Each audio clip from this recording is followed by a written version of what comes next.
Hello friends, இன்னைக்கு வீடியோவில் kitchen grocery ஷெல்ஃபில் என்னென்ன வச்சுருக்கேன் அப்படிங்கிறது தான் காட்ட போகிறேன். இதுக்கு முன்னாடி கிச்சன் டூர் வீடியோ ஷார்ட்டாக போட்டிருந்தேன், அதோட கண்டினியூ தான் இது. இப்போ வாங்க இந்த ஷெல்ஃபில் என்னென்ன கிராசரிஸ் எதில் வச்சுருக்கேன் அப்படிங்கிறத காட்டுறேன். ஃபஸ்ட்டு இருக்கிற பக்கெட்டில் பிரியாணி அரிசிங்க, மளிகை சாமான் வாங்கும்போது ஒரு 5 கிலோ வாங்கிடுவேன்.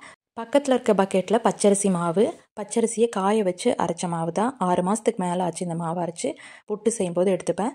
இந்த 2 பக்கெட்லேயுமே ஒரு பக்கெட்டில் பிளைன் நூடுல்ஸுங்க வாங்கி வச்சுட்டு பசங்க கேட்கும்போது மசால் போட்டு நானே பண்ணி கொடுத்துருவேன். இன்னொரு பக்கெட்டில் எக்ஸ்ட்ரா இருக்கிற மசாலா பொடி, இந்த சிக்கன் மசாலா, மட்டன் மசாலா, அந்த மாதிரி ரேஷனில் வாங்கின சக்கரை மொத்தமாக இதில் வச்சுருவேன். இந்த கீழே இருக்க டப்பில் பிரித்த ரவை பாக்கெட்டு அந்த மாதிரி உள்ளே இருக்குது. மேலே வந்து வெல்லம் வச்சுருக்கேன். பிரித்த மசால் பொடியெல்லாம் ஃப்ரிட்ஜில் தாங்க வச்சுருக்கேன். பிரித்த ரவை, சேமியா பாக்கெட்டு எல்லாமே இந்த டப்பாவில் இருக்கும். பக்கத்தில் இந்த மாதிரி ஒரு சின்ன அட்டைப்பெட்டி வச்சு அதில் சோப்பு, ஷாம்பூஸு, லைசால் இந்த மாதிரி ஐட்டம்ஸ் எல்லாம் இருக்கும்.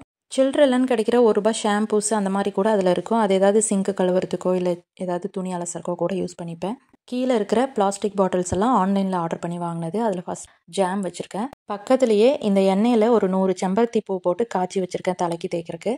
மந்த் எண்டுங்கிறதுனால கிராசரி எல்லாம் இப்போ தீந்துருச்சு, முக்கால்வாசி காலியாக தான் இருக்கும். அதனால நான் எல்லாமே க்ளீன் பண்ணி வச்சுட்டேன்.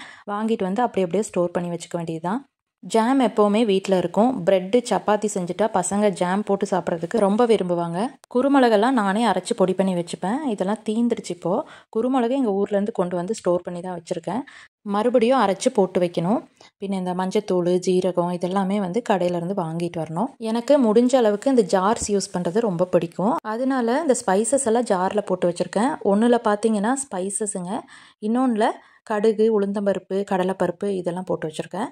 இன்னொன்றில் பட்டை, கிராம்பு, சோம்பு இந்த மாதிரி போட்டு வச்சுருக்கேன். பேக் சைடில் யூஸ்வலாக உளுந்தம்பருப்பு, துவரம்பருப்பு இந்த மாதிரி ஐட்டம்ஸ் தான். அதுக்கு கீழே இருக்க ஷெல்ஃப் இது.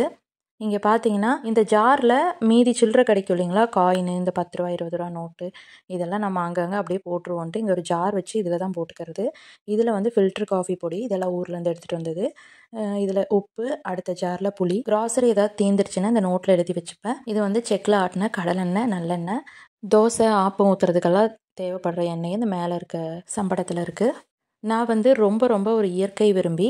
இந்த ஜாரெல்லாம் பார்த்தீங்கன்னா கருவேப்பிலை பொடி, கபசுர குடிநீர், சுக்கு பொடி, ஓமப்பொடி, அதுக்கப்புறம் முருங்கை இலை பொடி, இந்த மாதிரி ஐட்டம்ஸு. இது வந்து கருஞ்சீரகம், அதுக்கப்புறம் ஊர்லேருந்து எடுத்துகிட்டு வந்த ஒரிஜினல் தேன், இந்த மாதிரி ஐட்டம்ஸ் எல்லாம்.